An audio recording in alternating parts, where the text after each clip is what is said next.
Hello, everyone. Welcome once again to Charlie and Terry Talk. It's the podcast that even our wives won't watch. Right. Believe me, they haven't.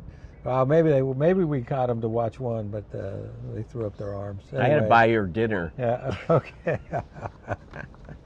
Such a sacrifice. Yeah. Anyway, so last time our talk was called Down the Rabbit Hole with Nostradamus, and we ended up talking a little bit about Carl Sagan, which I think was very appropriate, and specifically his book, The Demon Haunted World, Science as a Candle in the Dark. We got it. I think we can. That's sort of working. It's hard to read. Anyway. Which, as this cover shows, was definitely a New York Times bestseller. When did you write that? Was it in the 96 or It's published the year of his death in 1996. Okay, so I guess that's something. During the last discussion, I would just want to clarify a thing. I made the brief mention of Carl Sagan, and I quoted him. I quoted the first part of that chapter called "The Fine Art of Baloney Detection," and it was actually the quote that he has in the beginning of the chapter is from Francis Bacon, who lived from, I guess, 1561 to 1626. And he was a statesman and a philosopher.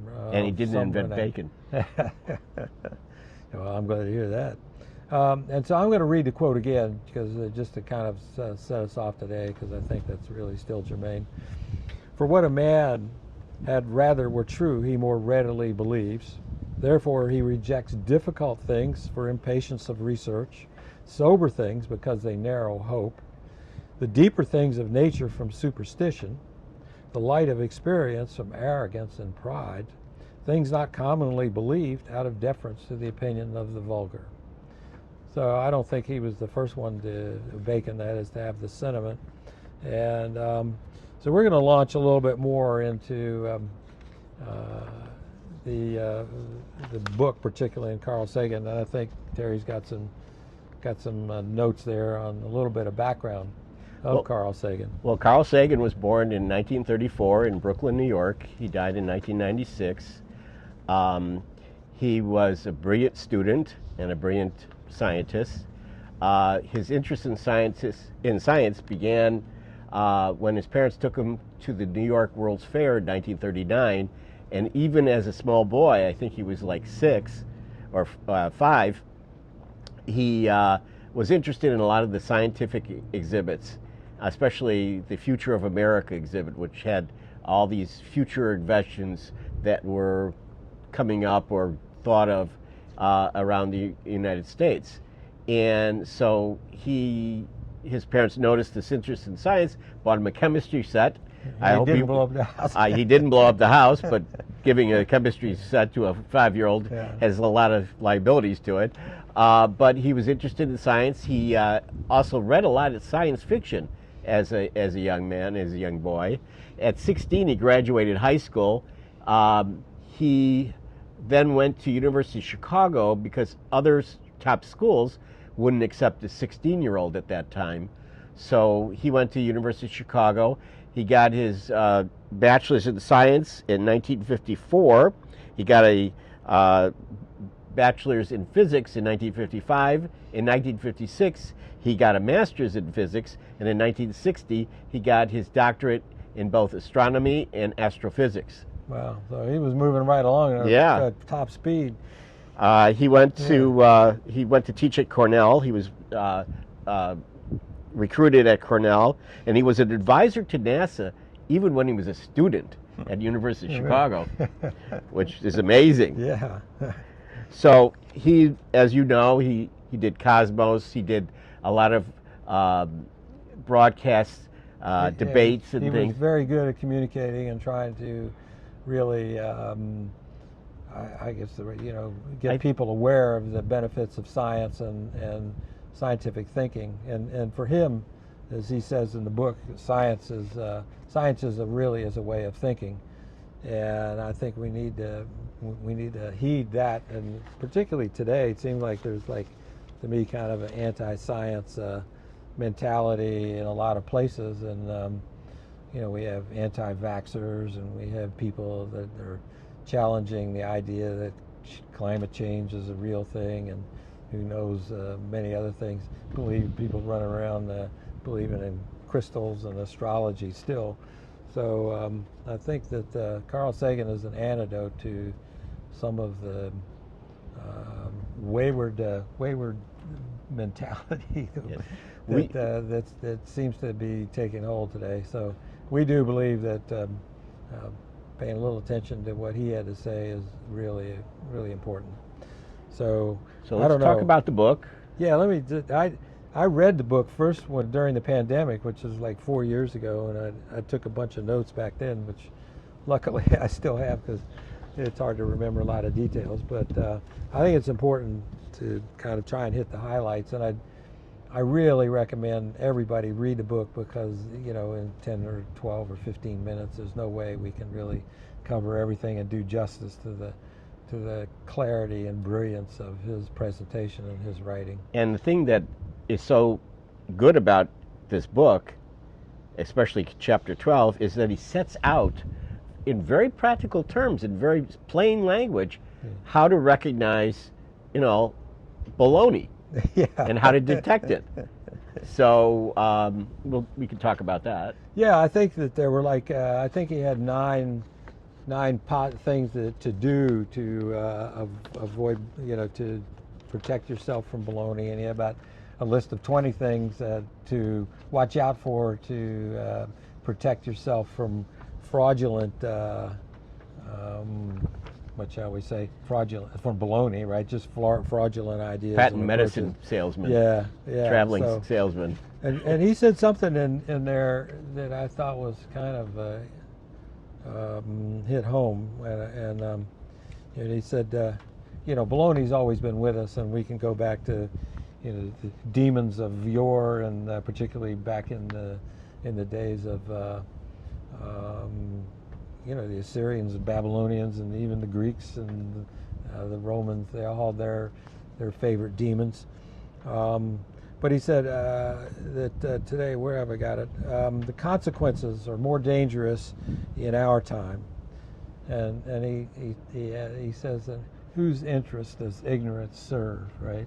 If you're ignorant, who are you really, really helping? So, and the big factor is really, as kind of Bacon even reminded us, it's a willing audience based on the powerful emotional needs and fantasies, and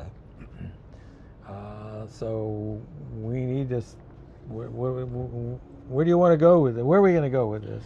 Well, I think some of the things we could talk about is just he talked about there has to be independent verification of the facts.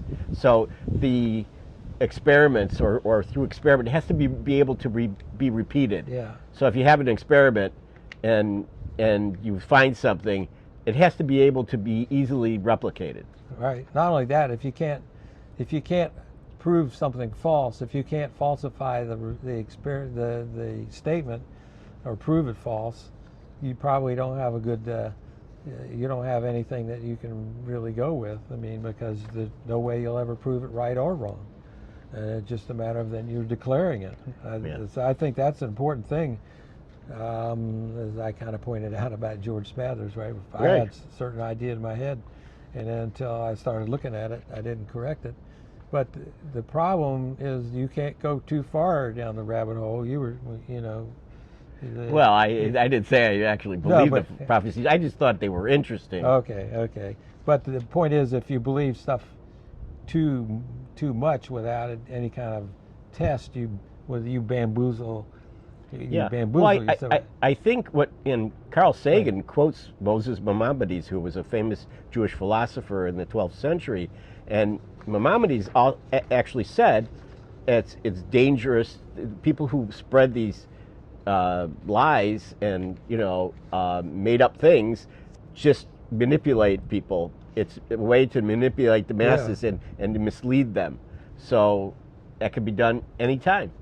I mean, it's been done so much. Jim Jones in Jonestown, all these other people, David Koresh. Yeah. Look at the damage. Heaven's Gate out there. Heaven's Gate. William Miller in the 1840s in Western New York. I mean, history is full of that. Yeah. Well, actually, you bring up a good point. The subtitle, "A Candle in the Dark," was actually taken from a book written by Thomas Adie, and it was published in 1661. And it was really a treatise that attacked witchcraft and all the beliefs that went along with witchcraft. Yeah, and that's another false belief that costs lives. Costs lives, and the Inquisition was another one. Yeah, well, that's where it happened. And let me see, I wrote this is Carl Sagan actually puts in the book. Something happened. He said as we said, demons have been with us for a long time, but it was almost unquestioned in medieval times, and the obsession with demons reached a crescendo with Pope Innocent VIII, who wrote a papal bull which, I'm going to quote this, initiated a systematic accusation, torture, and execution of witches, whoever that, all over Europe. And he wasn't so innocent. He wasn't so innocent. No, it certainly was a papal bull. Yeah, it was bull something. And he cites an example in Würzburg, which is in Germany now. It's, in 1598, there were 28 public immolations, each with an average of 4 to 6 victims. And this was a small city, and Sagan says this serves as a microcosm of what was happening all over Europe. And as is the usual case, the victims were typically vulnerable and sort of weak in their political position, if you will, which was women and girls mostly. So, I don't know, wonder who we got for demons these days. So, and the point is, we haven't escaped the human. What is I don't know. It's the human ability. It's the human fallacy. There's a word for it. Yeah, it's basically believing propensity. That's it. A propensity. Yeah, to believe anything. Yeah, I mean, think of the abductions, alien abductions, right? That back in the 50s and 60s, and these are all actually delusions that are shared and take over time, and Sagan says that the same format and formulas and the details are filled in by the prevailing cultural zeitgeist. Anyway, so I think we need to get out our baloney detection kits, use this little bit of scientific style thinking, and start by reading Carl Sagan's book, and as really as a takeoff point for for clarifying what really is true and what's not, to the best of our ability, Yeah, I think 2 points that Sagan made in his book was that experimentation is always the best, and it has to be able to, the results have to be repeated, and that the more we believe in something, the less likely we'll be talked out of it. We'll believe in the bamboozle stronger the longer we hold it, and it will be harder for us to be convinced that it's not true. So there's a warning there. Yeah. So be careful what you think. I don't know. And he also pointed out Occam's razor. Yep. If there are two hypotheses that seem equally correct, pick the simpler one. It's always the simpler one. Yeah. Well, that goes way back to medieval thinking too. Right. So, yeah, I've got one more couple of things to quote here, because I want to stress that the thinkers from even from ancient times have been concerned about how what we believe and how we believe it. And let me start with Heraclitus. He was an ancient Greek philosopher. He lived sometime around 500 BCE.